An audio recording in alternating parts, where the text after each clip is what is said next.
अगर विचार नहीं होता है तो आप में और कुत्ता में कोई फर्क नहीं है, इस बात को याद रखिएगा। अगर आप शोषित वर्ग से आते हैं तो आप शोषण के खिलाफ अपनी आवाज को मुखरता से बोलेंगे। चांद तो वही है ना भैया, जिसको आप करवा चौथ में भी चलनी लेकर के देखते हैं और ईद में भी देखते हैं। चांद को थोड़ी पता है कि धरती पर उसके नाम से लोग लड़ रहे हैं। ताजमहल हमारे साथ देखने चलिए, आपको खूबसूरती दिखाई देगी, हमको दिखाई देगा कि बड़े मजदूरों का शोषण किया गया, उसको पेमेंट नहीं किया गया, उसको वेज नहीं दिया गया है। भारत में अगर ईश्वरवादी सत्ता है तो उस ईश्वरवादी सत्ता को चुनौती लेने वाले विचार भी आपको मिलते हैं। फर्ज कीजिए चांद तो वही है ना भैया, जिसको आप करवा चौथ में भी चलनी लेकर के देखते हैं और ईद में भी देखते हैं। चांद को थोड़ी पता है कि धरती पर उसके नाम से लोग लड़ रहे हैं। वो तो करवा चौथ में भी देखा जा रहा है और ईद में भी देखा जा रहा है। सत्ता कितने प्रकार की है? सत्ता जाति की हो सकती है, सत्ता धर्म का हो सकता है, सत्ता पितृ सत्ता की हो सकती है, सत्ता अर्थ का हो सकता है।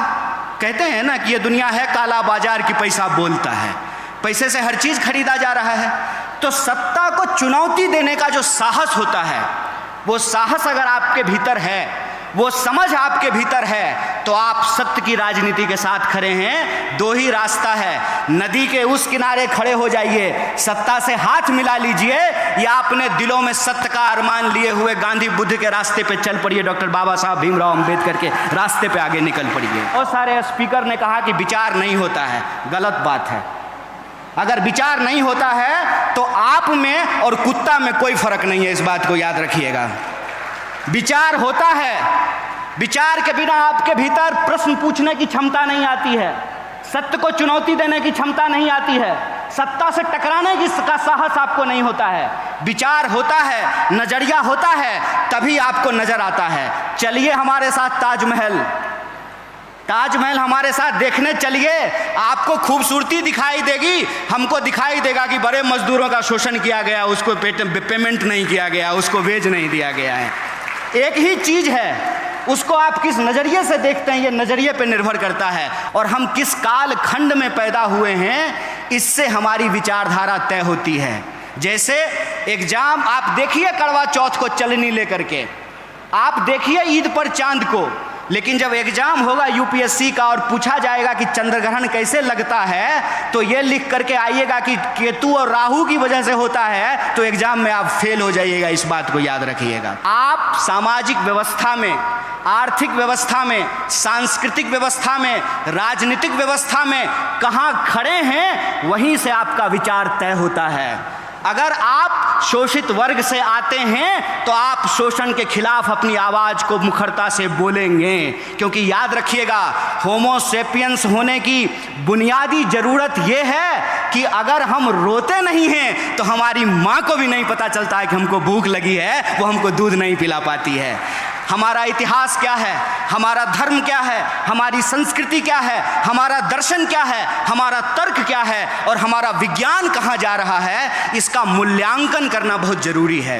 हमारे हाथ में हो, किसी व्यक्ति के हाथ में हो, तो वो रोशनी का गलत विभाजन कर सकता है, वो रोशनी का गलत वितरण कर सकता है, लेकिन अगर सोशल कॉन्ट्रैक्ट के तहत यह बात स्वीकार की गई है कि हर अंधेरे कोने में रोशनी फैलाई जाएगी, तो उसी आधार पर भारतीय व्यवस्था का निर्माण किया जाएगा।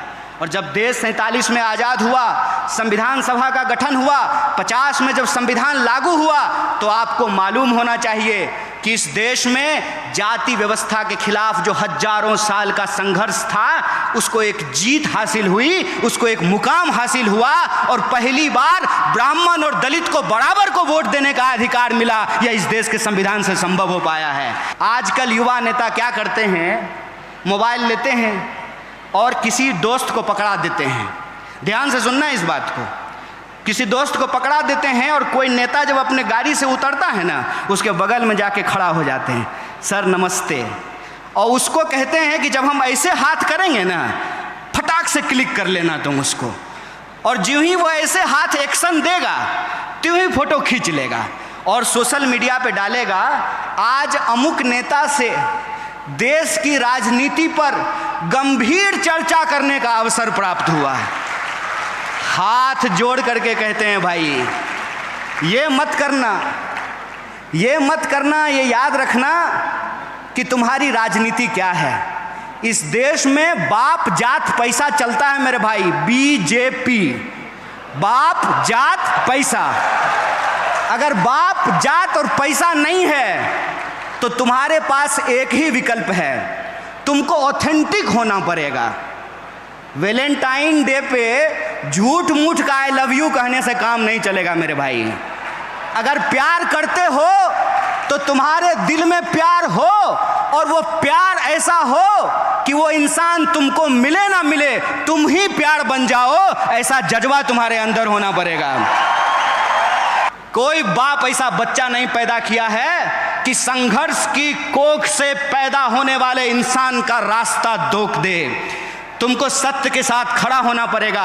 फिर वो जो नेताजी के साथ तुम ऐसे फोटो खिंचा रहे हो ना, वो नेताजी अपने पीए से फोन कराएंगे कि जरा उसको बुला दो, तो तुम कहना नेताजी बाद में आते हैं, अभी हम आंदोलन करने जा रहे हैं, जरा कलेक्टर को हम स्मारक पत्र देने के लिए जा रहे हैं। राजनीति का मतलब सत्य के लिए संघर्ष करना होता है, और सत्य की एक विचारधारा होती है, इस बात को याद रखना।